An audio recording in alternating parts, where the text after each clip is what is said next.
Keith Scott, BVN, right here with none other, believe it or not. He's getting ready to hang the cleats up on the wire. Captain Jack, Mr. Steven Jackson. What's going on? Man? What's going on? Glad to be back in San Antonio. Man, we're glad to have you back, and thank you so much for even talking to us right here at BVN, man. Steve. Steve, I want to go right into it, man. Had a long career with a variety of NBA teams. Had a great career. How does it feel about your career coming to a close? It's a blessing. I mean, a lot of people don't get a chance to say that they played 14 years in the NBA, and I was able to win a championship, and I made it with no injuries, no surgery. So I'm definitely thankful for the opportunity and the years I've had, and it's on to the second phase of life. Yes, and you had a great career, man. Did a lot of work right here in San Antonio. Want to talk about, too, for most of my viewers that may not know you from Houston, grew up in Houston, Port Authority area, had a little, maybe one tragedy, lost your brother, but how did some of the things and experiences growing up, moved into a different city, but how did that shape you as a player and a person when we talk about some of the tragedies or things, life experiences? Well, growing up in Port Arthur, it was great for me because it taught me how to be a man at a young age.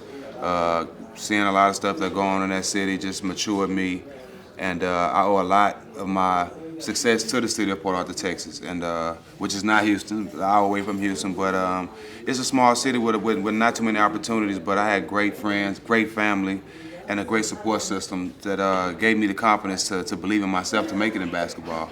And with God and all those other things, it was hard for me to lose. Right.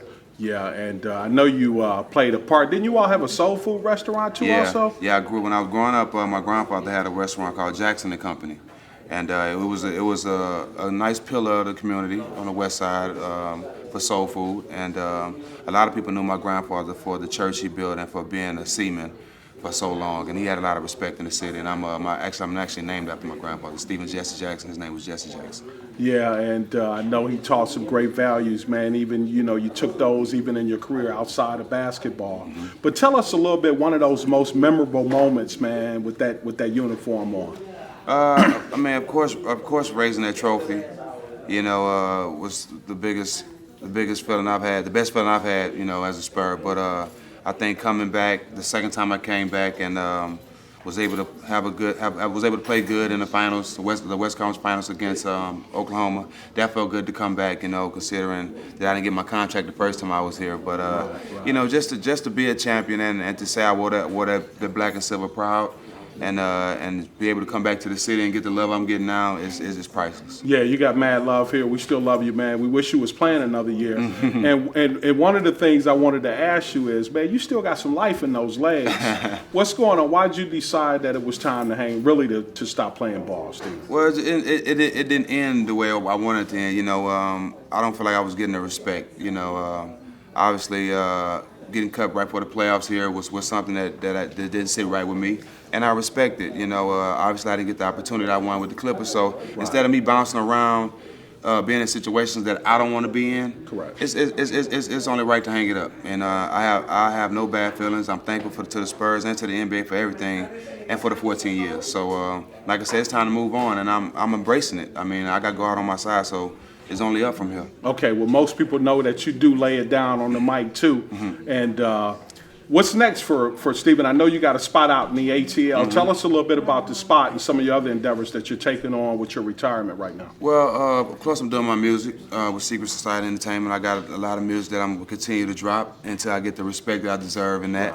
Y'all know how I rock. And I got a club in Atlanta which is named Cream Ultra Lounge now. We'll be changing the name, but it's a club in Atlanta. It's one of the top clubs in Atlanta that I've been owning for a while, but being away from basketball, I can be hands-on full-time, and it's something that I'm really taking a lot of passion in. So, Buford Highway, 3249 Buford Highway. If you're ever in Atlanta, come out, Club Cream. I'm changing the name, so just remember the address, 3249 Buford Highway. All right, well, that's what's up, man. Also, I want to ask you about this alleged rap song that you did back in the days over a year ago. There was a little controversy with that. Tell us a little bit about that rap song and with this pop thing, how he didn't like the rap song. Maybe you can clear it up for us. Well, it was just more of, this is actually after pop. That's a lot of the main reason why I'm not in the NBA. I spoke on the Donald Sterling situation. Okay. And I made a song about it. Me and the legend Scarface made a video about it, and I felt, you know, a lot of people spoke on it, but if it didn't come from a player, the opinion is not respected.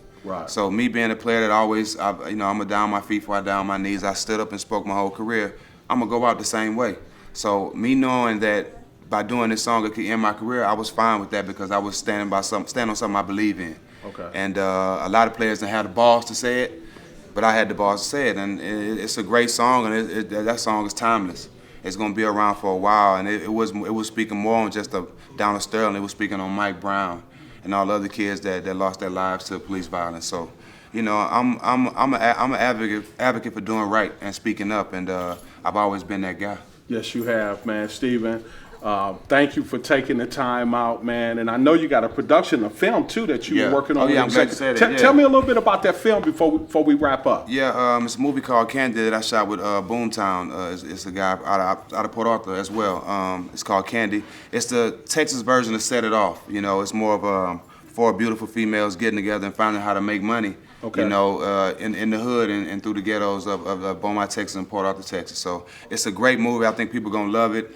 It's the first movie I executive produced, so I'm excited about it, and it's coming soon. All right, man. Well, Stephen, thank you for taking the time out to for talk having to me. us, bro. All love. Good luck, man. Mad love for you. You know, we love you right here in the Alamo City. We always gonna love you. You're always welcome back. The red carpet rolls out. Thank you for taking the time out. Keith Scott, Black Video News.